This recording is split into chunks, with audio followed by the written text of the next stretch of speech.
Another win for St. John's here at the Garden, their 24th of the season. They win 72-69 over Georgetown. I got to see it. My guy, Zach Braziller, the great New York Post sports beat writer covering St. John's. Zach, this was an interesting game because you'd hear that score and you're like, they only won by 3 points. Yep. St. John's was so sluggish. It looked like they were still sleeping in the first half, but then they turned things around in the second half. Did you like anything about the turnaround, or are you kind of disappointed on senior night they didn't come out with the requisite energy in this one?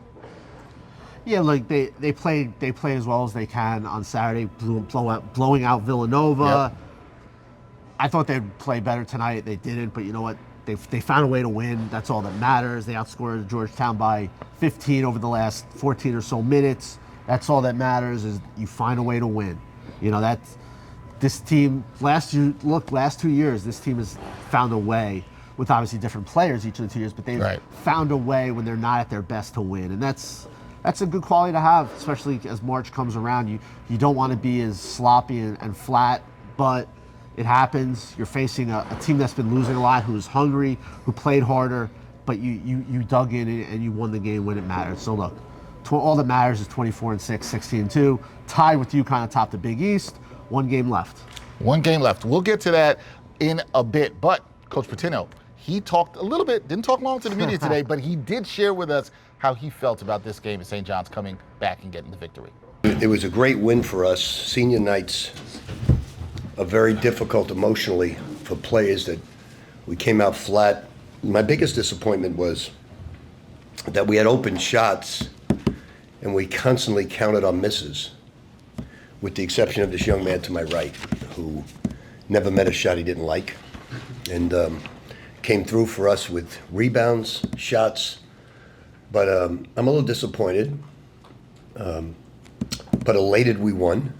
We had to make great plays down the stretch. I'm disappointed because my guys are having a very difficult time understanding styles of play. This team has played Connecticut and Villanova to the wire.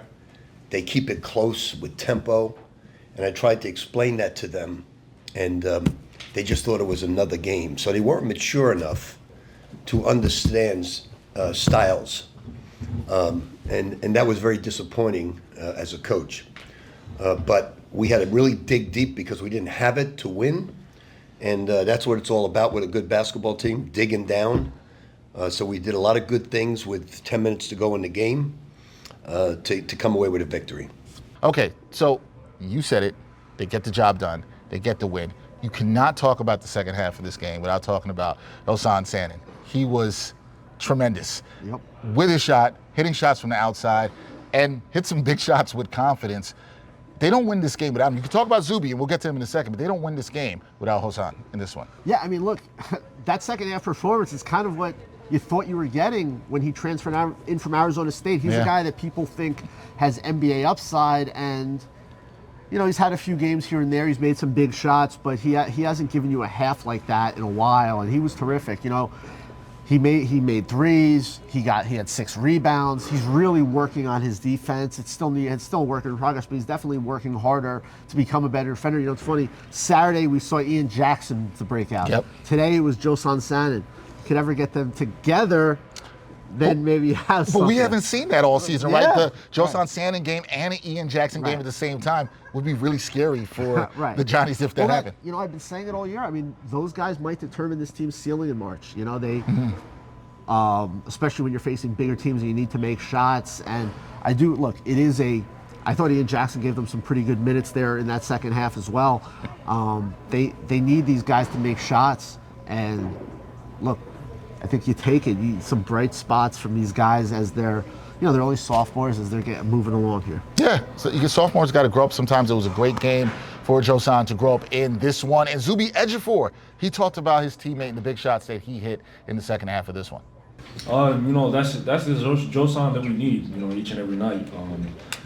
That's exactly how he is in practice. You know, one of the better shooters on our team, and you know, he was able to make, you know, big time, you know, buckets, you know, down the stretch, and attack closeouts as well, you know, because he's a deadly shooter. So, you know, we like it when, you know, Josan's aggressive, you know, especially on both sides, you know, like he said, you know, grabbing some difficult rebounds and, and just hitting timely shots. And I think that's exactly who he is. So we hear from Zuby there, senior night from him.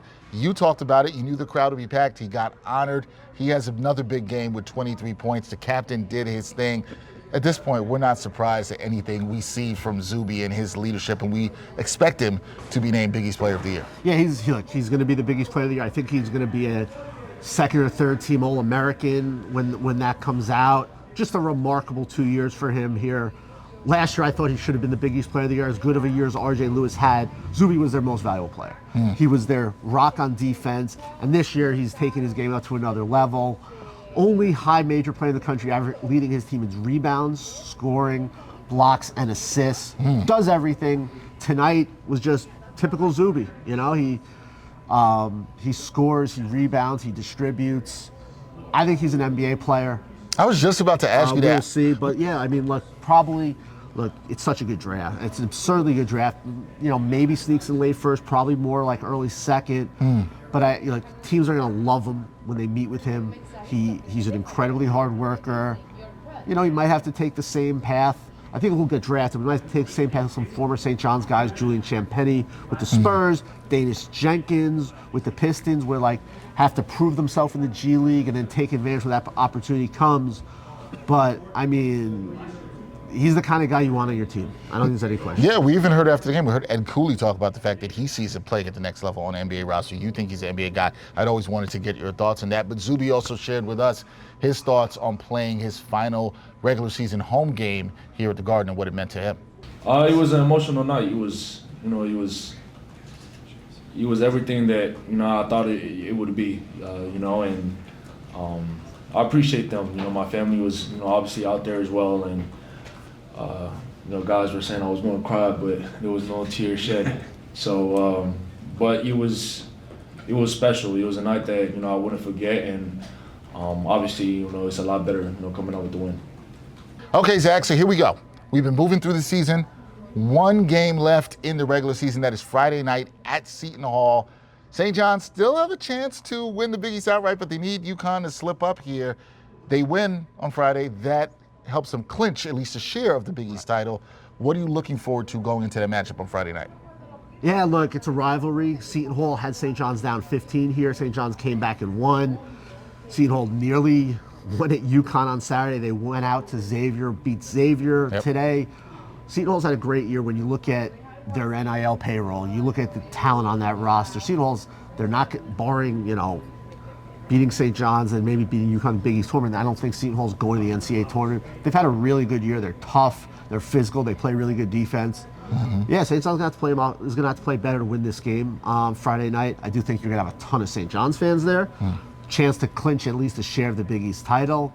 Should be a really fun one in Newark, thanks to Big East. 9 p.m. starts, so you love those 9 p.m. starts. So the fans will be nice and ready to go, I would think. I think so. Yeah, should be a fun night. A nice kind of Big East tournament appetizer. Yeah, it should be. And then after that, as you just mentioned, Big East tournament appetizer, we'll have that coming next week. So myself and Zach, we will have a lot for everybody coming up in the next week, including the press conferences for the Big East tournament where they announce Player of the Year. We expect that to be Zuby Ejiofor, so it should be all very interesting. That is Zach Braziller. I'm Dexter Henry. St. John's wins 72-69 over Georgetown. We'll have more for you coming soon.